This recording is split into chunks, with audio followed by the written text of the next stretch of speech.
पूज्य उपन्यास प्रवर गणाधीश विनय कुशल मुनि जी महाराज साहब, परम पूज्य नंदी सेन मुनि जी महाराज साहब, परम पूज्य वीरभद्र विराग मुनि जी महाराज साहब, आदि थाना 7 मतलब कुल 7 साधु हमारे यहाँ प्रवेश करने जा रहे हैं। इनका प्रवेश 5 जुलाई को सुबह 7:45 को दिल्ली दरवाजा सी द्वार से संभावित है। 4 मास जैन बगीचे में पूरी प्रवचन धर्म आराधना चलेगी। 2 साल पूर्व राजनांदगांव पधारे थे, जब इनका यहाँ पे 71 उपास में यहाँ पधारे थे। 100 उपास तक राजनांदगांव में विराजित थे। उसके बाद बालाघाट में इनका 171 उपास में पारना हुआ था। उस समय ये ऐसे संत थे जिन्होंने 171 उपास और उसके बावजूद पूरे तरह बिहार, पूरा छत्तीसगढ़ में घूमे। उसके बाद यहाँ से पूरा बालाघाट तक विचरण करते हुए उनका चतुर्मास 2023 का चतुर्मास बालाघाट में हुआ था। उसके पश्चात पिछला चतुर्मास रायपुर में हुआ। अब इस चतुर्मास में राजनांदगांव पधारे हैं। आप प्रेस क्लब का मैं बहुत बहुत स्वागत करता हूँ।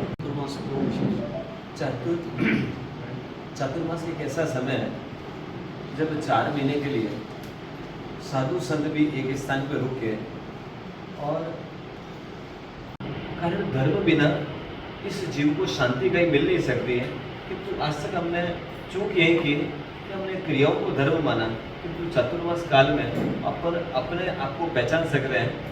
ये चातुर्मास एक तरह से अपने लिए मिरर का काम करता है, जहाँ अपन अपनी आत्मा के अंदर रहे हुए अवगुणों को, दोषों को, कमियों को देख जान के पहचान के और उनको कमजोर करने का काम कर सकते हैं। इसलिए 4 महीने जब बारिश बहुत ज़्यादा होने के कारण चारों ओर जीवोत्पत्ति बहुत ज़्यादा हो जाती है, तो जैन साधु इन 4 महीनों के दौरान एक स्थान पर रुक के और धर्म का उपदेश देके और लोगों को धर्म मार्ग में कैसे आगे बढ़े और किस तरीके से अपने जीवन में उस आनंद को प्राप्त करके और उत्तरोत्तर उसके अंदर वृद्धि करे, उसका मार्गदर्शन करते हैं। तो वो कार्य आगामी 4 महीने के दौरान यहाँ इस बार राजनांदगांव में हमारा इसके पास नक्की होगा। से रहना चाहिए, आहार विहार उस पर कुछ ध्यान दें।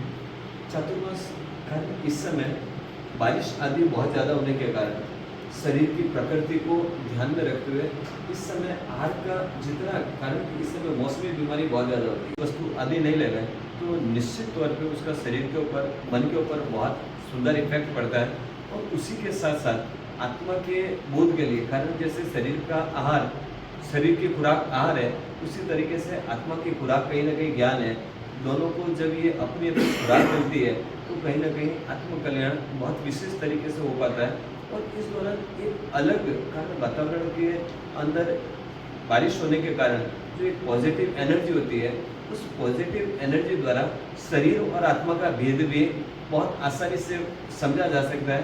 चातुर्मास के दौरान तप तपस्या बहुत आसानी से होती है और उस तपस्या द्वारा अपने मतलब मैं आहार बिना भी अपने शरीर को कब तक चला सकता हूँ, इसका बहुत अच्छे से बोध जो है प्राप्त होता है। तो कहीं ना कहीं श्रावक वर्ग इस चातुर्मास के दौरान जैसे रात्रि भोजन जमीकंद ये तो छोड़ ही देगा, किंतु उसके साथ साथ वो बाहरी वस्तुओं को छोड़ने के साथ साथ कहीं ना कहीं विशिष्ट धर्माराधना में आगे बढ़ेगा और कहीं ना कहीं आत्मा में छिपी हुई अनंत शक्ति को पहचानने का एक हर व्यक्ति को मौका मिलेगा कि मैं भी ये कर सकता हूँ, आई कैन डू। वो उस तरीके से वो जब एक दूसरे, अच्छा सब व्यक्ति उसी तरीके से आराधना करते हैं तो अन्य को देख के भी कई बार व्यक्ति का उत्साह बन जाता है कि ये व्यक्ति कर सकता है, ये व्यक्ति कर सकता है, तो मैं भी एक ट्राई तो करूँ। उस ट्राई के अंदर हर व्यक्ति बहुत आसानी से कर लेता है।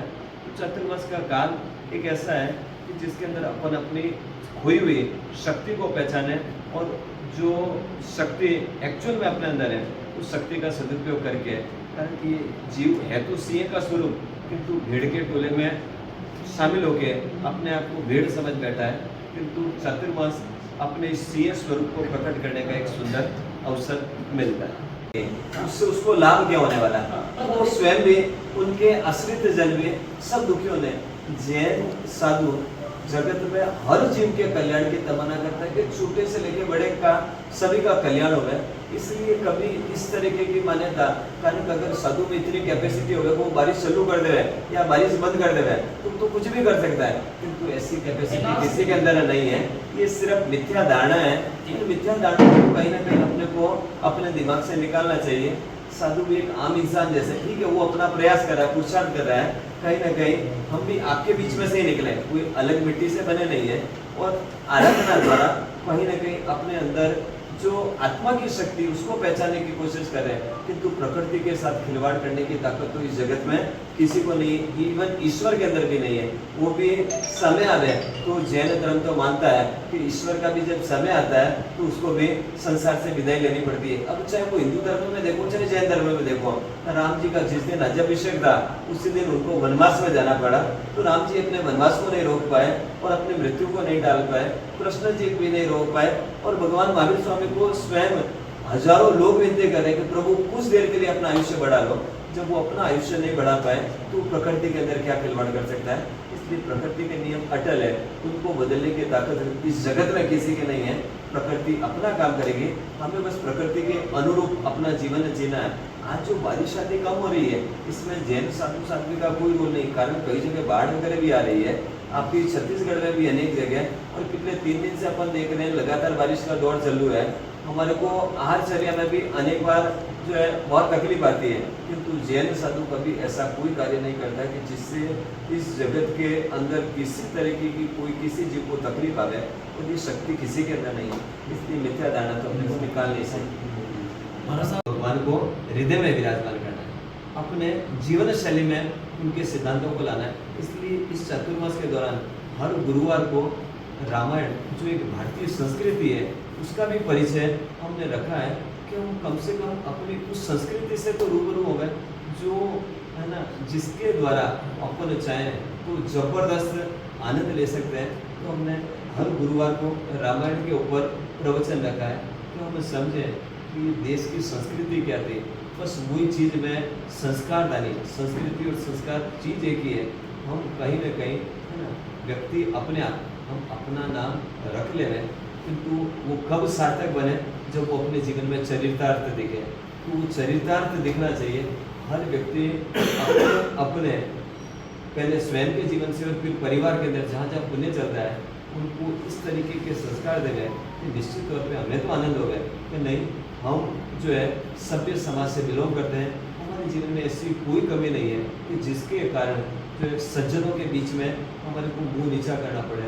अगर इस तरीके का जीवन अपन जीते हैं, और कहीं ना कहीं एक ही चीज़ कहना चाहूँगा कि 24 घंटे में से 1 घंटा तो अपन अपनी आत्मा के लिए निकालें कि 1 घंटा तो अपन सत्संग, स्वाध्याय, प्रवचन आदि कोई भी चीज़ द्वारा जुड़ के, और इसमें अभी और जो सुधार हो सकता है उस सुधार को करके और आगे बढ़ेंगे तो निश्चित तौर पे ये जो संस्कार दानी इसका नाम है वो कहीं ना कहीं नेशनल लेवल पे आएगा, इंटरनेशनल लेवल पे आएगा।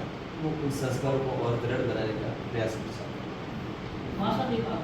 हैं। संविधान में तो अनेक जो है नीतिगत बदलाव हुए हैं, किंतु 2600 साल के इतिहास में भगवान के सिद्धांतों के अंदर कोई समझौता नहीं करना पड़ा कि जहाँ अहिंसा है ना, भगवान के सभी धर्मों के अंदर उन चीज़ों को मान्यता प्राप्त है।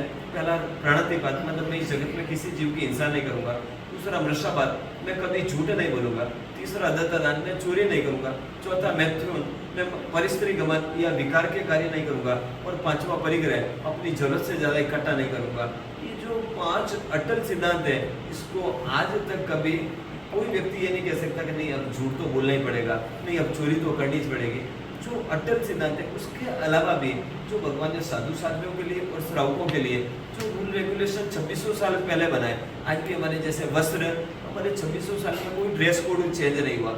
आपका तो जैसे जैसे फैशन बदलती है, आज से 100 साल पहले इसी भारत आर्य भूमि के अंदर लोग धोती कुर्ता और सिर पे पगड़ी आदि पहनते थे, किंतु आज अपनी पूरी अंग्रेजी वेशभूषा गई। किंतु आज भी 2600 साल में भगवान के साधु के वेश में कोई परिवर्तन नहीं आया, उनके सिद्धांतों में कोई परिवर्तन नहीं आया। जो उपदेश 2600 साल पहले परमात्मा दे रहे थे, उनके अनुयायी शिष्य वर्ग दे रहे थे, कोई उपदेश आज जो हम उपदेश दे रहे हैं वो हमारा इंडिविजुअल कुछ नहीं है, ये सारा हम तो डिलीवरी बॉय का काम कर रहे हैं। माल किसका है? उन परमात्मा का ही है। हमारा काम तो सिर्फ सेल्समैनशिप है, उसके अंदर कुछ कमीशन, कारण कोई व्यक्ति धर्म से जुड़ता है तो हमारे को उसका कमीशन रूपी पुण्य बन जाता है और कहीं ना कहीं हमारे को भी आत्म कल्याण के अंदर कहीं सहयोग मिल जाता है। बाकी इससे ज़्यादा जो है कुछ नहीं है।